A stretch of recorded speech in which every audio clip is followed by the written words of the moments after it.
Hi, Kurt. I am excited to have you here to chat today. I want to ask you about a topic that I'm not even sure we have a good answer on yet because I think half of it's jargon and half of it is undefined, maybe. But I want to talk to you today about zero party data and what marketers potentially need to know about it. So, can you start by defining for me what is zero party data? I would say that zero party data is information that is voluntarily shared by customers and people, general population. They give it up in a variety of ways through surveys or when they're signing up for an account. They volunteer additional information that you wouldn't normally be able to infer. It's just because it is provided by the audience member or the person in particular. Generally, it's more reliable and it's meant to be more deterministic as opposed to what can be inferred from tracking signals online. Is there a difference between first and zero party data? Because I've heard a similar definition for zero party and first. Yeah, a lot of the time people confuse the two or they collate the two. Typically, first party data is just anything that's picked up or inferred. I guess inferred is probably the key point here. It's not,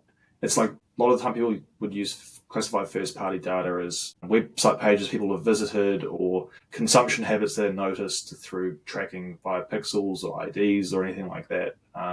But again, like the big issue there is that the person who is potentially on that device at that time using that person's logged in account may not be that individual. They could be like their husband, wife, children. So the browsing habits can be conflated. One of the typical example of where that could be, that issue could arise is when you're logged into your TV at home and your kids are watching their YouTube watching kids content on YouTube, like kids' YouTube channels, and that suddenly, because they're consuming that content, their account is now flagged as being interested in children's content, and even though they might have signed up saying they're 25 years old or 30 years old, but suddenly they're interested in children's content, so suddenly advertisers start serving ads on children's content. So that's one of the main cases where we see first-party data failing.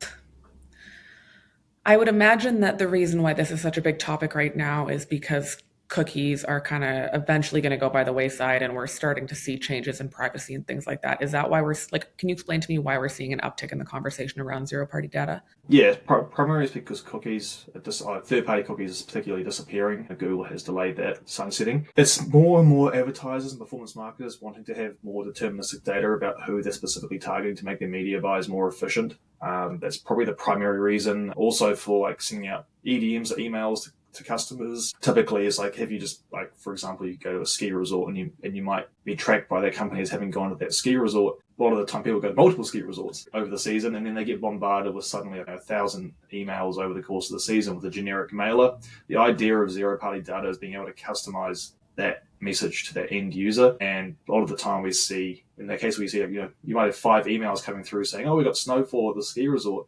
It's all from five different resorts under the same parent company. It's like, well, why do I need to get 5 emails? It seems ridiculous. I would say one of the biggest issues right now with zero party data is it's being used very inefficiently and it's creating a poor end user experience. But yeah, that's probably the biggest horizon for marketers in general is utilizing zero party data.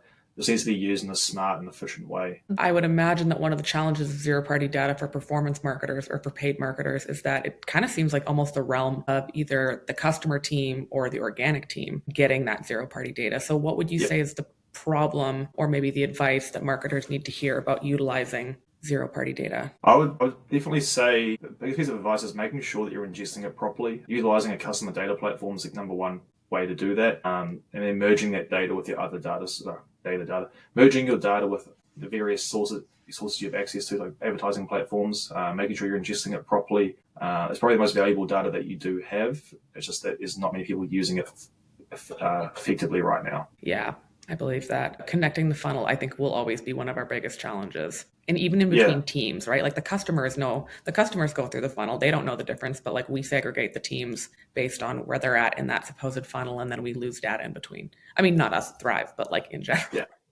It also gives you good guidance on what audiences you should be prioritizing with your top of funnel marketing. A lot of the time, historically, advertisers have been relying on third party surveys to conduct third party surveys, but with zero party data, you can do it yourself. Click that information, usually in exchange for some kind of benefit. It could be a discount, it could be free product, it could be access to some early access to a product even. That's probably the main way that advertisers can get that information, not from just the customer sales teams. You can have a lead campaign on YouTube and just get that information. Sorry, you can have a lead campaign on Meta, for example, LinkedIn, and ask questions, collect this data as well. That's probably one of the easiest ways for like non-customer facing market to collect this information. Awesome. Well, thank you. I appreciate it. It's